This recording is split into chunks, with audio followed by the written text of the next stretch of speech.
مرحبا معكم بالبيس باسل شويك، ان شاء الله تكون بخير جماعه وبصحه وبسلامه. دعونا نذكر بالضغط على زر لايك لاننا ما سوف نقوله الان حساس للغايه. خرج علينا ترامب ليله الامس ليقول قد استسلمت ايران وتم وقف اطلاق النار، وبما سبق ترامب شكر ايران لانها ابلغت أمريكا أنها سوف تقوم بقصف القواعد الأمريكية بقطر، أبلغوهم قبل ساعتين. فهل نحن أمام مسرحية تجرى بين أمريكا وإسرائيل وإيران أم ما هي القصة؟ خصيصا بعد أن تم خرق اتفاق وقف إطلاق النار من الجانب الإيراني الآن بعد توجيه ضربة نوعية استباقية على إسرائيل. وكل هذا ومحور آخر هو بنكيران الذي بدأ يتهجم على إيران بسبب تهجم إيران على قطر. وشاركونا بالتعليقات ما هي آراءكم، وكيف انقلب بنكيران على إيران بعد أن كان يطبل ويزمر لها. ما رأيكم أنتم بموقف بنكيران المتغير بشكل يومي؟ سوف نقف مطولا عند هذا الموضوع ونرى خيانة الجزائر لأمير قطر. كيف حدث هذا وماذا فعل المغرب من أجل حماية قطر؟ لأن العلاقات المغربية القطرية بأفضل الأحوال، ونحن نعلم أن هناك صداقة أخوية بين جلالة الملك وأمير قطر.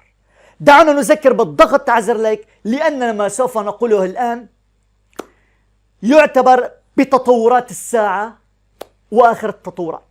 دعونا نبتدئ على الفور بالجزائر التي وجهت اتهامات كاذبة للمملكة المغربية من أجل إقحام المغرب عنوة بحرب إيران وإسرائيل، لكن المغرب رد الآن مناورة دعائية مكشوفة. عمدت الآلة الدعائية الجزائرية إلى نشر وثيقة مزعومة تنسب إلى ما سمي بمكتب الاتصال المغربي بتل أبيب، تدعي زورا مقتل ضابطين مغربيين وإصابة ثالث أثر هجوم إيراني على قاعدة عسكرية إسرائيلية. هذا الخبر عاري عن الصحة وبعيد كل البعد عن الواقعية، والمغرب رد على هذا الافتراء بالقول: المغرب سوف يبدأ من اليوم بمحاسبة المرادية والإعلام الجزائري عن أي معلومة مغلوطة أو كاذبة يتم نشرها وفق مواقع التواصل الاجتماعي، فإن الجزائر تضع نفسها تحت طائلة المسؤولية، لأن المغرب وقع عريضة فعلية برفع ذلك وفق الإعلام والبرامج التلفزيونية. إذن الجزائر لم تعد تستطيع بعد الآن إجراء أي فبركة إعلامية أو تزوير وقائع ووثائق رسمية. كان الرد من الجانب المغربي قوي للغاية، خصيصا لأنها مناورة سخيفة أتت من النظام الجزائري الذي روج لوثيقة مزورة تزعم مقتل ضباط مغاربة بإسرائيل. وها هو المغرب وضع النقاط على الحروف. ولعل السؤال الأنسب: هل الجزائر تكتفي بنشر هذه الأكاذيب والاتهامات؟ الجواب لا، لأن اليوم صباحا ادعى النظام الجزائري أن القوات الجزائرية ألقت القبض على أكثر من 50 مغربي يحاولون التطاول على سيادة الجزائر. هذا ما قاله بلاغ رسمي من الجيش الجزائري. قيل أن هؤلاء المغاربة حاولوا إدخال المخدرات والحشيش إلى المرادية عن طريق الحدود، لكن الجزائر ألقت القبض عليهم. أصبح من الواقع الآن أن الجزائر تعيش بعالم افتراضي، تعيش بأكذوبة حقيقية وتوهم نفسها الأخبار الكاذبة وهي وحدها من تصدقها. لكن السؤال الأنسب: لماذا الجزائر أطلقت تلك الإشاعات الكاذبة على أن هناك ضباط مغاربة بإسرائيل وتم استهدافهم، وحاولت الجزائر إقحام المغرب بهذه الحرب؟ من أجل أن تغطي على علاقاتها مع إيران. الجزائر أرسلت نفاياتها المشعة سرا لإيران لاستخدامها بالقنابل القذرة. فتخيلوا، بعد فتح النظام الجزائري مجاله كقاعدة خلفية استراتيجية لإيران وأصبح يوفر قاعدة عملياتية مهمة للمصالح الإيرانية. تحولت الجزائر معقلا استراتيجيا لإيران بإفريقيا، وأصبحت علاقاتها مع إيران أوثق على أساس تقارب المصالح بين الطرفين بهدف تحقيق أهداف سياسية وأهداف إيديولوجية، وتوفير غطاء للجهود الإيرانية بتعاون ميداني لما تشكله هذه العلاقة المتناغمة التي تتغذى من التحولات الإقليمية. الجزائر أرسلت نفايات مشعة. هذه النفايات التي أرسلت إلى إيران تصنف كنفايات طبية تثير قلق بعملية نقلها السرية خارج أي إطار قانوني أو إشراف دولي. إذن الجزائر تشارك الآن إيران بكل عملية إجرامية تقوم بها إيران. لماذا؟ لأن الجزائر لا تريد للنظام الإيراني أن يسقط. بعد فرار بشار الأسد المخلوع اقترب النظام الإيراني على الانهيار. إذن الجزائر تعد العد العكسي تخوفا من انهيار نظام الكبرنات. لذلك تحاول الجزائر الآن بكل ما أوتيت من قوة إعطاء دعم لإيران، تارة بإرسال النفايات المشعة، وتارة أيضا كما نعلم بالآونة الأخيرة شاهدنا بعض التصريحات التي أتت من الخارجية الجزائرية. ما هي آخر التطورات إذن الذي تحدث الآن بين الجزائر وإيران؟ الجزائر تختصر التحالف مع إيران وتوهم العالم أنها ببيانها التي أطلقته ليلة الأمس أنها باردة وبلا مشاعر. الجزائر تقدم سرا تعاونا مع إيران، وأمام الجميع تظهر للعلن على أنها لديها تصريحات باردة مع الجانب الإيراني. قبل شهور قليلة تم الترويج لتحالف مفترض بين الجزائر وإيران. إذن هناك تحالف على أرض الواقع. لماذا الخارجية الجزائرية تخرج بكل فترة وحين لتمرر رسائل باردة اتجاه الجانب الإيراني؟ زاد على ذلك، هل الجزائر متخوفة من أن تصبح الهدف التالي لإسرائيل بعد إيران؟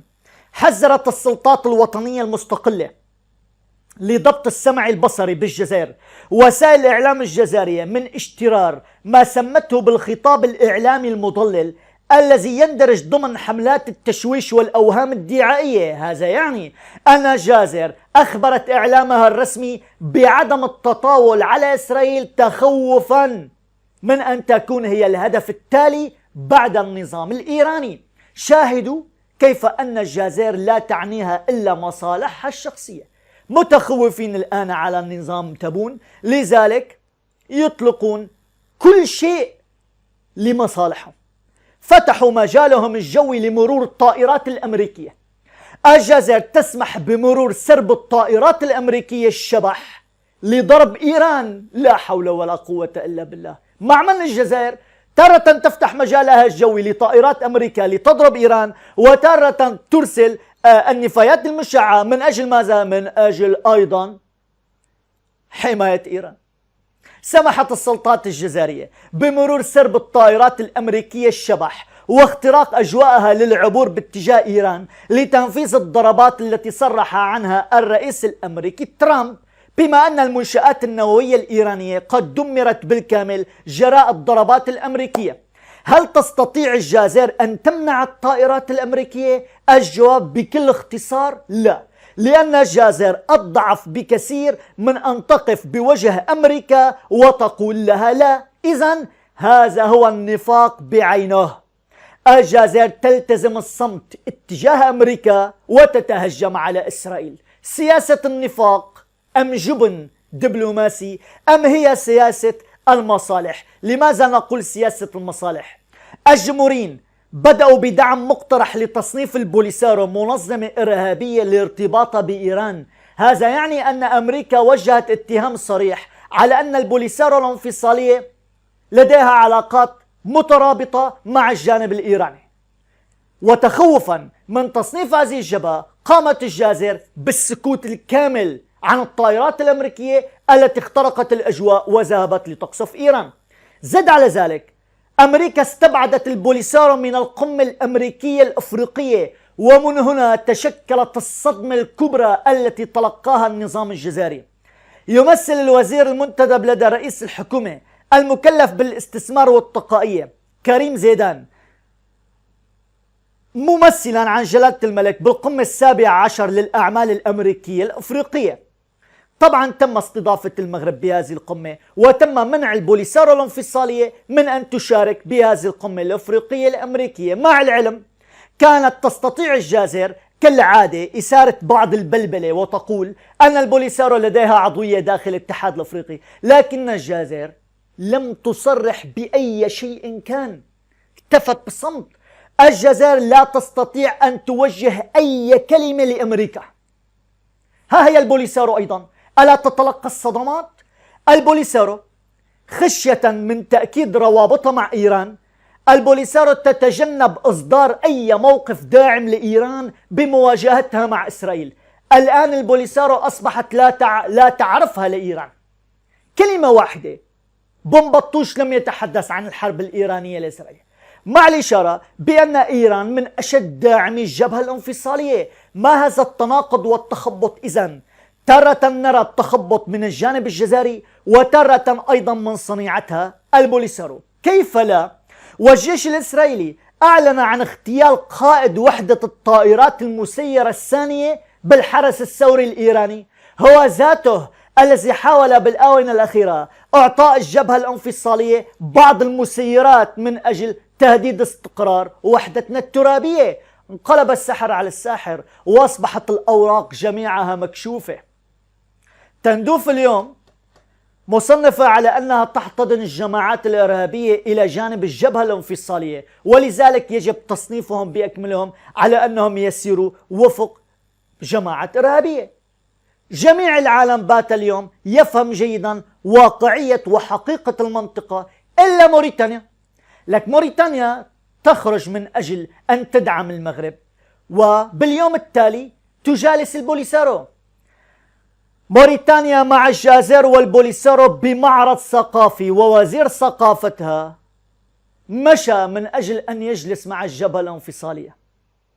نظمت الجزائر تظاهرة تدعى الجزائر عاصمة الثقافة الحسانية بمشاركة جبهة البوليسارو وموريتانيا تحت شعار الحسانية تجمعنا. والأمر الغريب والمستفز أن الجانب الموريتاني جالس الجانب الجزائري والجبهة الانفصالية بخطوة استفزازية وغير مفهومة. لك ليلة الأمس كانت موريتانيا تدافع عن قرارها بإغلاق الحدود أمام البوليسارو، فلماذا اليوم تجالسون البوليسارو؟ هل ضعفت موريتانيا أمام التهديد الجزائري وأن البوليسارو تريد إفساد وحدة موريتانيا الترابية، أم ما الذي حدث؟ هناك أصوات اليوم من داخل المغرب تدعو موريتانيا من أجل الاستعجال بفتح القنصلية بالصحراء المغربية، لأن موريتانيا إن فتحت القنصلية بالصحراء المغربية ينتهي هذا الصراع المغربي الجزائري على الموقف الموريتاني. يأتي وفد مغربي إلى موريتانيا وتكون العلاقات بأفضل الأحوال، ثاني يوم يرسل تابون وفد جزائري إلى موريتانيا لإفساد تلك العلاقات. إلى متى إذن سوف تبقى موريتانيا تناور؟ حان الوقت من أجل رؤية مواقف واضحة وثابتة. وبما أننا نتحدث عن ازدواجية المواقف، دعونا نتحدث الآن عن واقعة غريبة. هذه الواقعة الغريبة التي سوف نعلن عنها الآن مفاجئة. بن كيران الذي كان يدافع عن إيران والذي كان يتحدث باسم المغاربة، اليوم بن كيران ينقلب على إيران بعد أن قامت إيران بقصف القواعد الأمريكية العسكرية بقطر. قال بن كيران إن الاعتداء الإيراني على قطر سافر ولا يجوز تحت أي مبرر كان. أدان حزب بن كيران بتعليق رسمي الاعتداء الإيراني الذي استهدف قاعدة العديد بدولة قطر، معبرا عن تضامنه الكامل مع الشعب القطري الشقيق. وقال بن كيران على أثر إقدام القوات العسكرية الإيرانية على قصف القاعدة الأمريكية بدولة قطر الشقيقة، قال نحن ندعم قطر ضد العدوان الإيراني. ولعل أغرب من هذا وذاك، قبل 24 ساعة من الاعتداء الإيراني على قطر، كان بن كيران يطالب بإجراء مسيرة مليونية دعما لإيران داخل البلاد. زد على ذلك بن كيران قال: إن أصبحت رئيسا للحكومة من جديد بالبلاد، فأول قرار سوف أقوم به هو إلغاء التطبيع مع إسرائيل.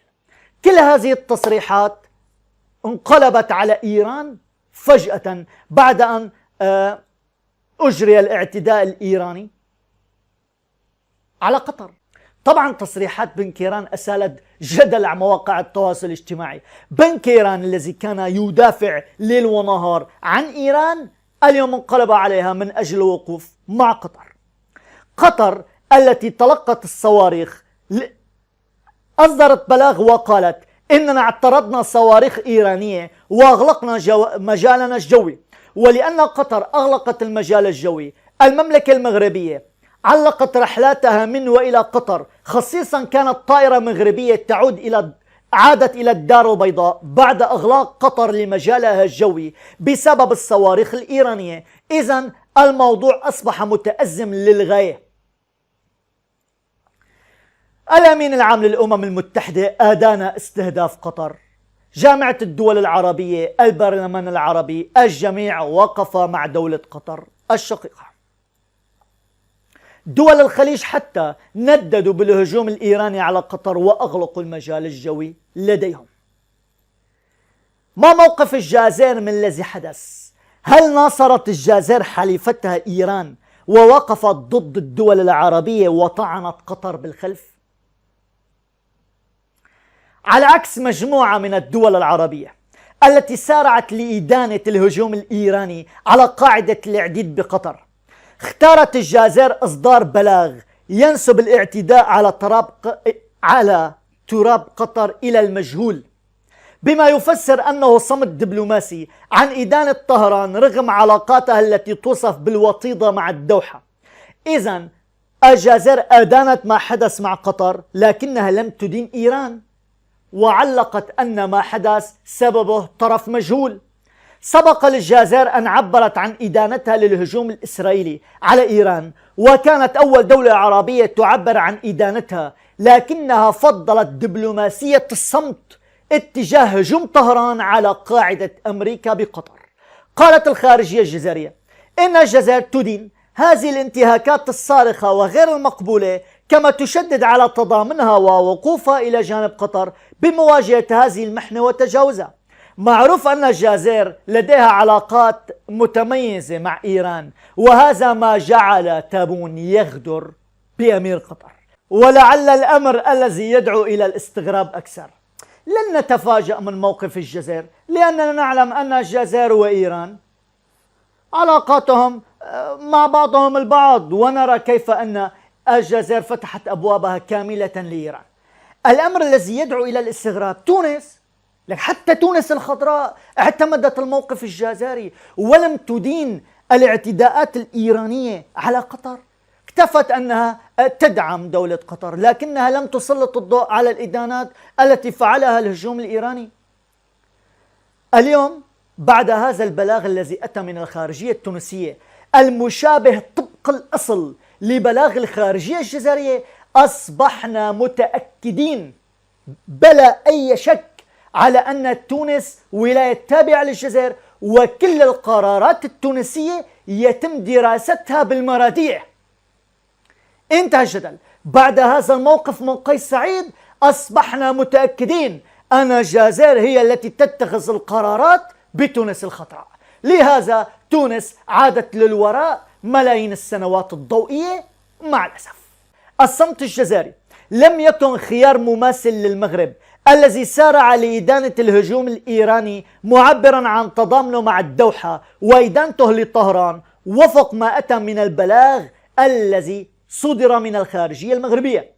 أعلنت المملكة المغربية عن إدانتها الشديدة للهجوم الصاروخي السافر الذي استهدف سيادة دولة قطر الشقيقة ومجالها الجوي، كما أعربت مصر عن إدانتها واستنكارها الشديدين للهجمات الإيرانية التي وجهت على قطر، إلا الجزائر التي لم تحدد ما هي الهجمات ومن أين أتت على الجانب القطري، أي تجنبت أن تصف ولو بكلمة واحدة ماذا فعلت إيران بقطر.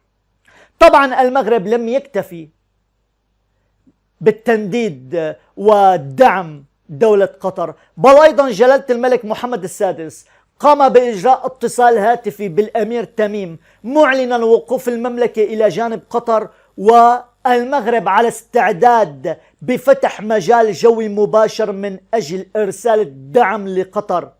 قالت وكالة الأنباء القطرية إن أول من اتصل بأمير قطر بعد الهجوم الإيراني على القاعدة الأمريكية هو جلالة الملك محمد السادس. ووصفت وكالة الأنباء القطرية أن العلاقات المغربية القطرية إنما هي علاقات واطدة ومترابطة وأخوية.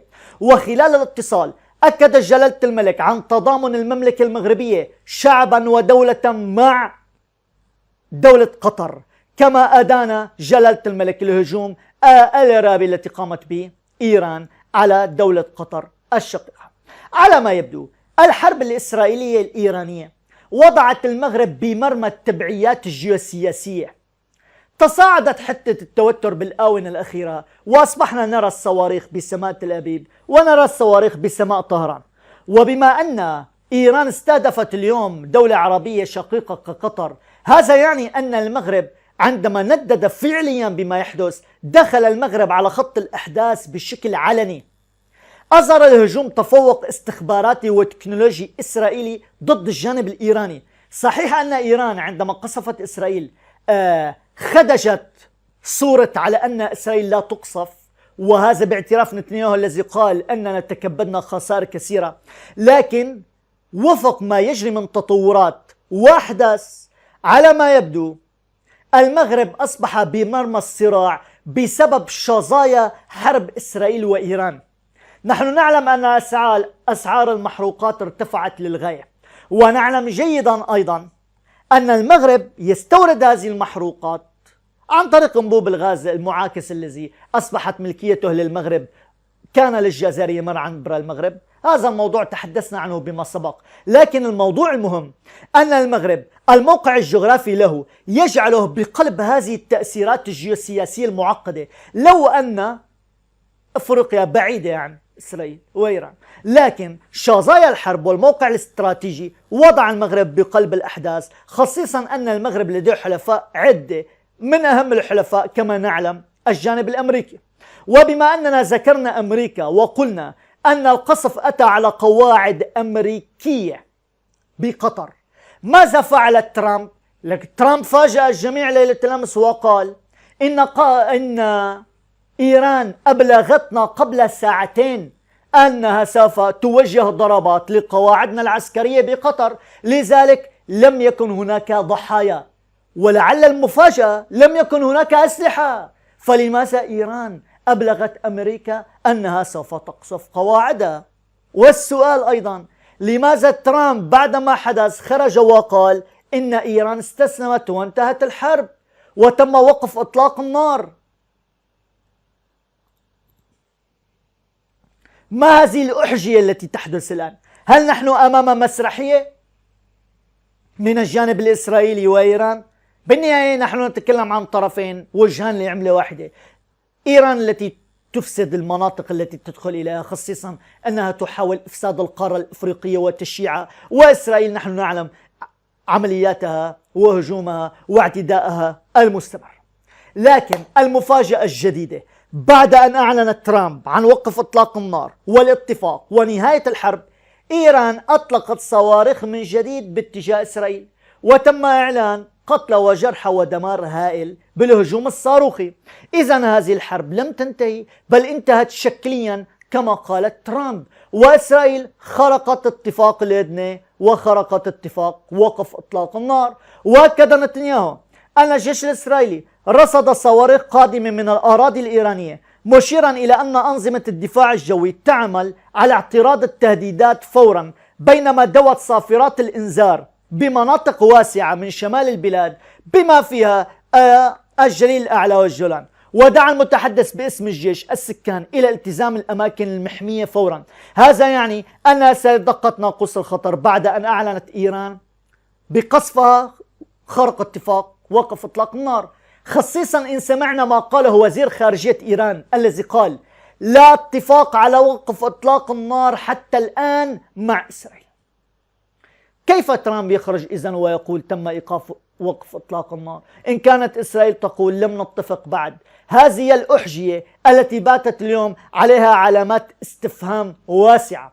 وعلى ما يبدو المتضرر الرئيسي من الذي يحدث بهذه الحرب الإيرانية الإسرائيلية هي المرادية، لأن المرادية خسرت الآن حلفائها وخسرت صداقة جديدة مع دولة صديقة كانت لها وحليفة ألا وهي قطر. نحن نعلم أن الجزائر خصيصا تبون كان دائما يحاول أن يتودد من أمير قطر ويحرص على أن تكون العلاقات مرتبطة. خيانة الجزائر لدولة قطر بعدم إدانة الاعتداء الإيراني هذه رسالة واضحة وجهت للجامعة العربية والبرلمان العربي على أن الجزائر اختارت التشييع الإيراني على أن تقف بجانب الصف العربي ضد أي عدوان ممكن أن يأتي من أي كان. ها هي أفعال المرادية على ما يبدو انقلبت عليها، وهذه الحرب الإسرائيلية الإيرانية فتحت الباب الآن لعزلة جديدة تدق باب المرادية. ومن يزرع خيرا يرى خيرا ومن يزرع شرا يرى شرا. هذا ما أكدته بعض التقارير المطلعة، خصيصا أن الجزائر متخوفة أكثر الآن من سيناريو سقوط نظامه، لأن هاشتاج مانيش راضي بدأ ينتشر بشكل واسع داخل البلاد، خصيصا تزامنا مع الحرب الإسرائيلية الإيرانية. إن كان نظام إيران سوف يسقط ماذا ينتصر الشعب؟ ماذا ينتظر الشعب الجزائري لكي يعلن هو الآخر سقوط النظام الجزائري؟ هذا ما أصبح يخيف الكبرانات ودقوا ناقوس الخطر، وهناك انتشار أمن واسع وتضييق واعتقالات تعسفية بعد انتشار هاشتاج مانيش راضي الذي زلزل البلاد بأكملها. فهمتم الآن لماذا الجزائر روجت عبر الوثيقة المزورة باتهامات كاذبة للمغرب وحاولت توريط المغرب بالحرب الإيرانية الإسرائيلية؟ لأن الجزائر اليوم تتخوف من ما هو قادم. ماذا يعني تتخوف من ما هو قادم؟ من سيناريو عزلة كاملة، سيناريو حقيقي من أجل إبعاد المرادية عن أي تحالف عربي يحدث داخل هذه المنطقة. الجزائر طعنت الوحدة العربية الآن عندما لم تدين الاعتداء الإيراني على قطر.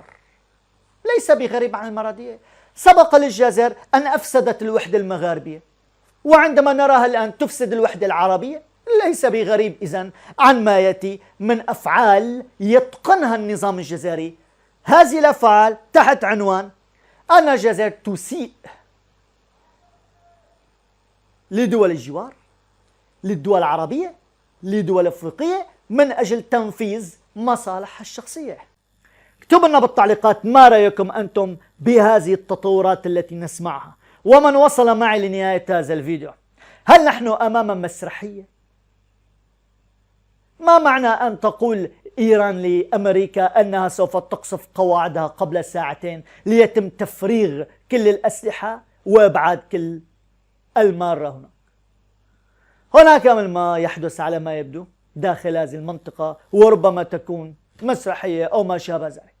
ودعونا نذكر بالضغط على زر لايك لينتشر الفيديو ويحقق نتائج إيجابية. المغرب اليوم